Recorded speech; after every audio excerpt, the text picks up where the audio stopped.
జనసేన అధినేత పవన్ కళ్యాణ్ మరికాసేపట్లో ఉప ముఖ్యమంత్రిగా బాధ్యతలు చేపట్టనున్నారు. విజయవాడలోని డిప్యూటీ సీఎం క్యాంపు కార్యాలయంలో 9:30 సమయంలో బాధ్యతలు చేపడతారు.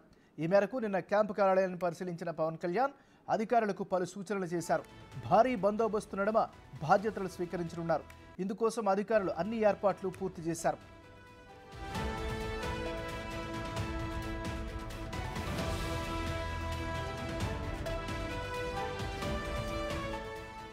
పవన్ ఉప ముఖ్యమంత్రి హోదాతో పాటు పంచాయతీరాజ్, గ్రామీణాభివృద్ధి, పర్యావరణ, అటవీ, శాస్త్ర సాంకేతిక శాఖల బాధ్యతలను పర్యవేక్షిస్తారు. తన ఆలోచనలకు, జనసేన సిద్ధాంతాలకు అనుగుణంగా శాఖలు ఉన్నాయని పవన్ ఇప్పటికే ప్రకటించారు. బాధ్యతలను స్వీకరించనున్న తరుణంలో జనసేన వర్గాల్లో సంతోషం వ్యక్తమవుతోంది. అభిమానులు సైతం సంతోషంగా సంబరాలు చేసుకుంటున్నారు.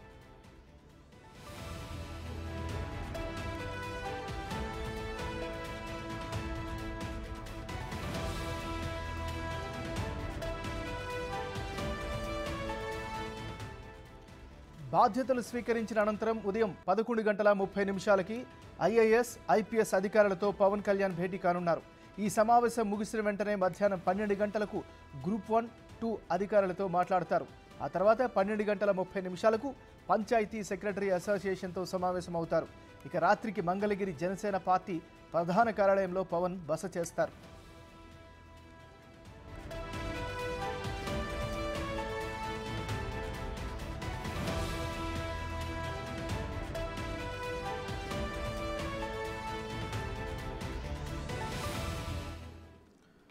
బులెటిన్లో మనం బ్రేకింగ్ న్యూస్ చూస్తున్నాం. జనసేన అధినేత పవన్ కళ్యాణ్ మరికాసేపట్లో ఉప ముఖ్యమంత్రిగా బాధ్యతలు చేపట్టనున్నారు. విజయవాడలోని డిప్యూటీ సీఎం క్యాంప్ కార్యాలయంలో 9:30 సమయంలో బాధ్యతలు చేపడతారు. ఈ మేరకు నిన్న క్యాంపు కార్యాలయాన్ని పరిశీలించిన పవన్ కళ్యాణ్ అధికారులకు పలు సూచనలు చేశారు. భారీ బందోబస్తు నడుమ బాధ్యతలు స్వీకరించనున్నారు. ఇందుకోసం అధికారులు అన్ని ఏర్పాట్లు పూర్తి చేశారు. ఇక ఇదే అంశానికి సంబంధించి మరింత తాజా సమాచారాన్ని మా రిపోర్టర్ మల్లికార్జున అందిస్తారు. మల్లికార్జున చెప్పండి.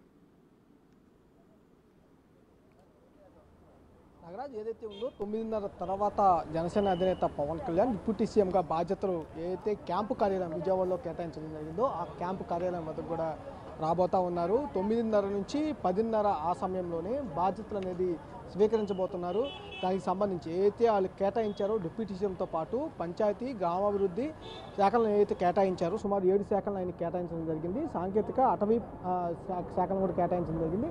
ఈ శాఖలన్నిటిపై కూడా బాధ్యతలు ఆయన స్వీకరించబోతా ఉన్నారు. తర్వాత బాధ్యతలు స్వీకరించిన తర్వాత ఏదైతే పాలనా పరంగా తీసుకోవాల్సిన వాటిపై కూడా అవగాహన చేసుకోవడం కోసం ఐఏఎస్, ఐపీఎస్ అధికారులతో, ఎందుకంటే డిప్యూటీ సీఎం కాబట్టి కంపల్సరీగా ఐఏఎస్, ఐపీఎస్ అధికారులతో కూడా ఆయన సమావేశం నిర్వహించబోతా ఉన్నారు. పాలనాపరమైన అంశాలపై కూడా ఆయన చర్చించబోతా ఉన్నారు. దాని తర్వాత గ్రూప్ 1, గ్రూప్ 2 అధికారులు, అంటే జిల్లాలో గ్రూప్ 1, గ్రూప్ 2 అధికారులు ప్రధాన పాత్ర పోషిస్తారు కాబట్టి, ఎందుకంటే మండల స్థాయిలో కానీ, డివిజన్ స్థాయిలో కానీ, డిస్టిక్ స్థాయిలో కానీ 3 స్థాయిల్లో కూడా గ్రూప్ 1, గ్రూప్ 2 అధికారులే ఎక్కువగా ఉంటారు కాబట్టి వాళ్ళతో కూడా ఈ పాలనకు సంబంధించిన అంశాలపై కూడా సుదీర్ఘంగా వారితో కూడా చర్చించబోతా ఉన్నారు. కొంత అవగాహన అయితే తీసుకోబోతా ఉన్నారు. దాంతోపాటు ప్రధానంగా ఆయనకున్న శాఖ ఏదైతే ఉందో పంచాయతీరాజ్ శాఖ, ఆ శాఖకు సంబంధించిన ఏవైతే ఉన్నారో పంచాయతీ సెక్రటరీలు కీలకంగా కూడా పంచాయతీలు వ్యవహరిస్తూ ఉంటాయి కాబట్టి డిపార్ట్మెంట్కి సంబంధించి ఆ పంచాయతీలో ఏమేం చేయొచ్చు, గ్రామంలో ఎలాంటి సమస్యలు ఉంటాయి, వాటిని ఏ విధంగా షార్ట్అవుట్ చేయొచ్చు, ఏ విధంగా అభివృద్ధి అనేది గ్రామాల్లో చూపించవచ్చిన అంశాలపై కూడా పంచాయతీ సెక్రటరీ యొక్క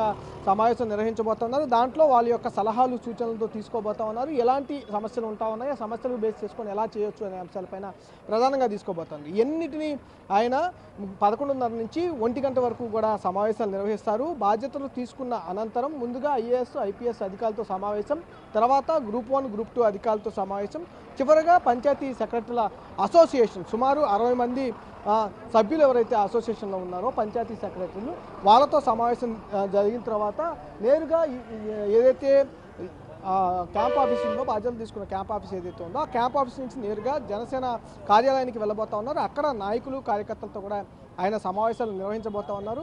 దానికి సంబంధించి అంతేకాకుండా తర్వాత నైట్ హాల్ట్ అక్కడే ఉండి రేపు నుంచి మరియు పాలనాపరంగా సంబంధించిన బాధ్యత తీసుకున్నారు కాబట్టి డిపార్ట్మెంట్కి సంబంధించిన రివ్యూలు అయితే కొనసాగే అవకాశం కనిపిస్తూ ఉంది. దాంతోపాటు ఏదైతే దీనికి సంబంధించిన బాధ్యతకు సంబంధించి అన్ని ఏర్పాట్లు అయితే అధికారులు కూడా చేయడం జరిగింది. మొత్తం బందోబస్తు, ఎందుకంటే పవన్ కళ్యాణ్ ఒక డిప్యూటీ సీఎంతో పాటు జనసేన పార్టీకి సంబంధించిన అధినేత కాబట్టి అన్ని ఇబ్బందులు, ఎక్కడ ఇబ్బందులు లేకుండా, సెక్యూరిటీ రీజన్స్ లేకుండా ప్రతి మొత్తాన్ని కూడా చెక్ చేసి లోపల పంపిస్తున్న పరిస్థితి కూడా కనిపిస్తూ ఉంది. అంతేకాకుండా పోలీసు సంబంధించి భారీ బందోబస్తు అనేది ఏర్పాటు చేయడం జరిగింది. ఎక్కడా కూడా ఎలాంటి ఇబ్బంది అనేది రాకుండా ఉండేందుకోసం కూడా భారీ భద్రత అనేది ఉదయం నుంచి కూడా కొనసాగుతున్న పరిస్థితి కూడా కనిపిస్తూ ఉంది. మరి కాసేపట్లో అయితే పవన్ కళ్యాణ్ ఇక్కడికి రాబోతా ఉన్నారు, బాధ్యతలు అనేది స్వీకరించబోతా ఉన్నారు. నాగరాజ్.